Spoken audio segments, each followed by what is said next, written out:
that we are our own worst conspiracy theorists, where we Exactly.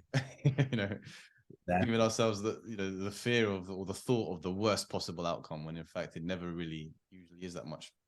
But if, for example, let me give you two different scenarios. There's one where I have a presentation in front of the whole company, so like my ego is exposed, and it's a quarterly review where I'm sharing to the company like my results for the last 3 months, situation A. And situation B, I can hear a burglar, smashing my window downstairs, and he's made his way into my house, and what that triggers me at that point. Is situation A, is what you're talking about the same in both scenarios, but it's a lot less in scenario A with the presentation, and in B, it's just an extreme version of that? Or are they different things? What you were saying, does it only refer to extreme situations, or is it just like the worry of any kind of anxious thought? Oh no, I have to do something challenging outside of my comfort zone later on. Is it the same thing, but just at a very diluted or a very a fraction of something where it's literally a life and death situation?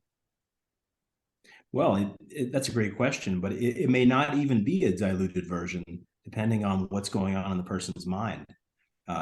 For example, when you're up there doing public speaking, I don't know if you've ever had this experience, or your listeners have, doing public speaking and your heart starts to pound and it's just blasting in your chest.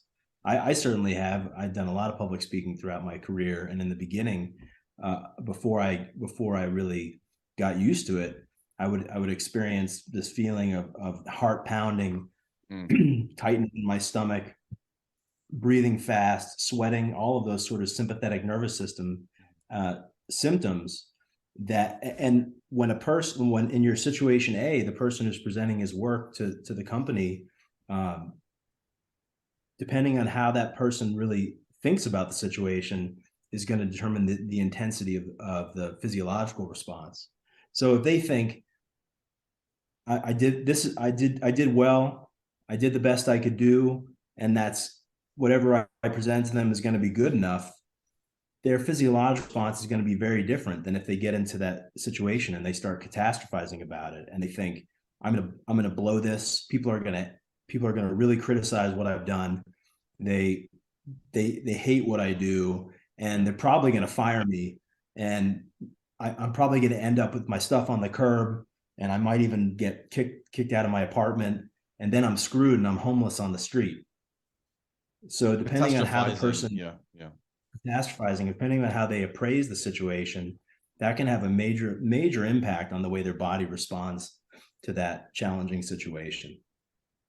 Do you feel like they don't even necessarily, the person doesn't even necessarily have to be in that situation? I mean, for example, you could be in bed up all night stressing about the meeting coming up the next day, and you feel like at the moment you're getting attacked by a saber-toothed tiger. I mean, is that kind of how it can work? Absolutely. Our brains simulate these situations, and when the brain simulates a threat, the body responds to that simulation almost as if it were a real situation that's actually present. Mm-hmm. Mm-hmm. And that's why, I mean, you mentioned sleep there. That's probably why it's so difficult to get to sleep if you are ruminating and thinking about thoughts, anxious thoughts. And for the majority of us, most of the time, it's not our choice. The thoughts, especially if there's something pending like that presentation tomorrow or a scary event, that as the thoughts arise, it is triggering this relationship between and you mentioned a couple of words there, the sympathetic nervous system along with the amygdala, which is like one of the oldest part of the brain. So there's this relationship that goes on between this when we have that negative thought, which triggers an anxious feeling in us, right? Which is perfect in a fight or flight situation. But when we're trying to sleep at night, we want to shut everything down. That's, no wonder we may find it hard to get to sleep, or we wake up in the middle of the night, start having these thoughts and find it really hard to get back to sleep. it's probably no surprise, right? Because the body's saying, hey, like, we're now ready for some shit to go down, right? Where Exactly. yeah.